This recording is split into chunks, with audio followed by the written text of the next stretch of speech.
We have to get rid of this nationalism. Nationalism, it is forbidden in Islam. Tribalism, it is forbidden in Islam. Holy Prophet ﷺ came to destroy this tribalism between people, that people are divided between each other, same people, but divided because they belong to different tribes. Prophet came to bring what? Ummat. Did he say, "Oh my family, oh my family"? Did he say, "Oh Arabs, oh Arabs"? He says, "Oh my ummat." His love is more than the love of a father to his children, more, because he is a prophet. Alayhi.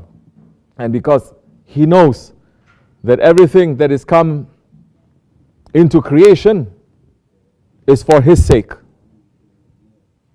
As Allah subhanahu wa ta'ala is saying in the Hadith Qudsi, what did he say?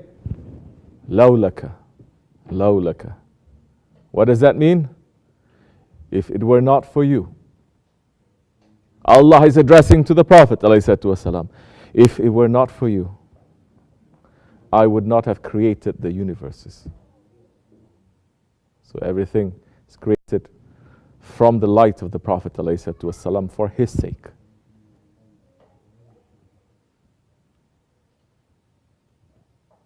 And the Ottomans, from beginning to the end, they lived for the sake of the Ummah, not for the sake of the Turks, not for the sake of the Arabs, not for the sake of their name or their tribes.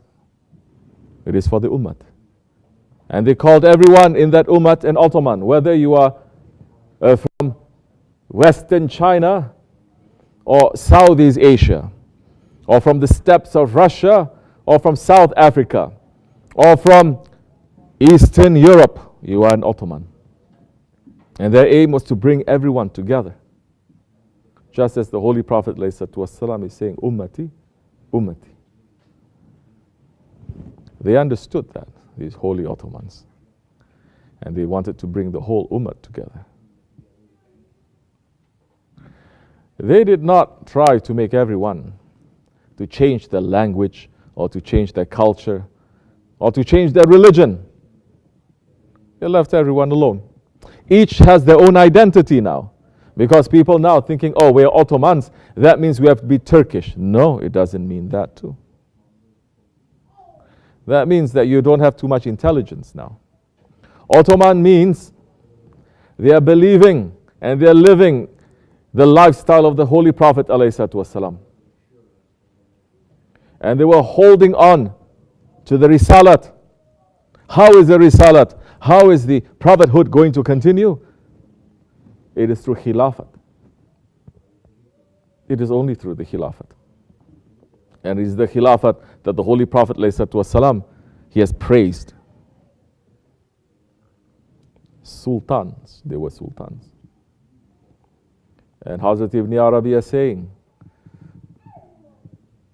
and he wrote this hundreds of years before they even appeared. He says, they will appear and they will come back. For a while they are going to be veiled, but they will come back.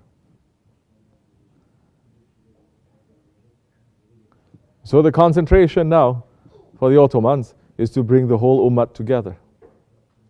Under what? Under the Khilafat, because only the Khilafat is representing the Prophet ﷺ. Only the Khilafat is representing the Prophet ﷺ, ruling here in the world. So you believe in that, you have proper belief to your Prophet ﷺ. So we are not divided, we are together. And just as the Holy Prophet ﷺ, as we said in the khutbah, from the beginning up to the end, from the day that he was born to the day that he was veiled, is declaring Allah's oneness, is declaring his own prophethood, and is calling out to his ummah. The Ottomans are doing exactly the same. But through the betrayal of the ummah, who says, we don't want to be Ottomans, we don't want to be united under the Khilafat, we want tribalism. Modern tribalism is what? Nationalism.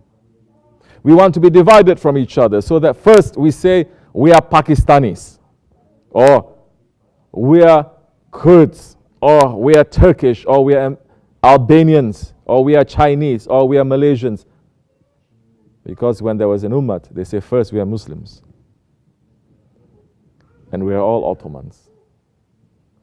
So once they put that fitna inside of the nation, doesn't matter now if the whole world is Muslim, there's already a confusion, it's split up. Never, if they don't come back together under a khilafat, they are going to be successful to bring back justice into this world,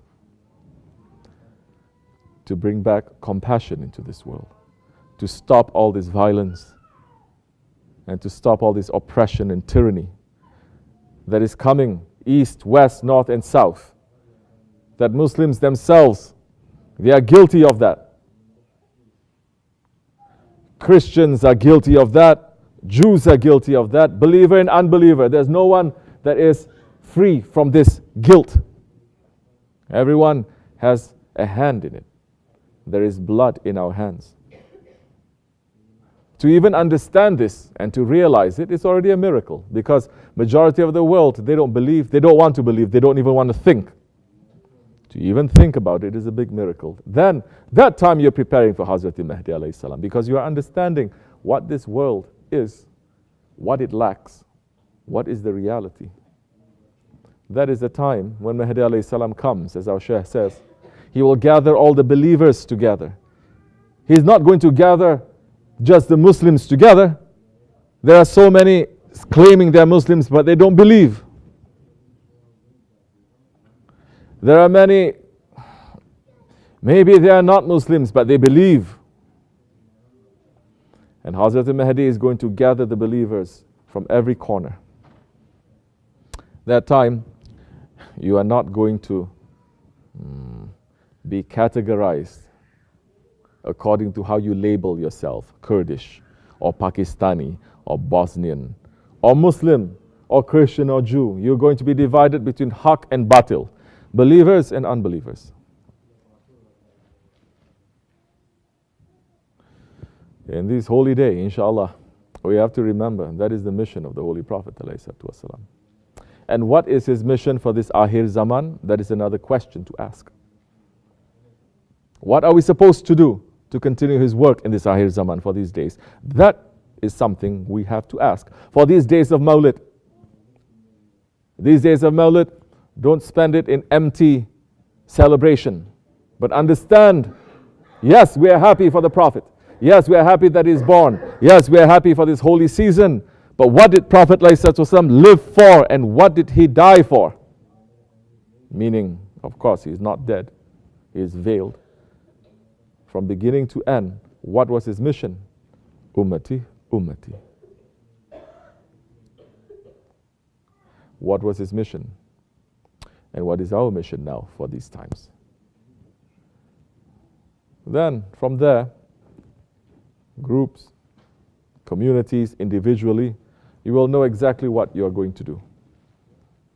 That time we are saying, even if we are the ones who is going to clean the shoes, horseshoes of Mahdi alayhi salam's army, we are going to be blessed. Huge blessing coming to us.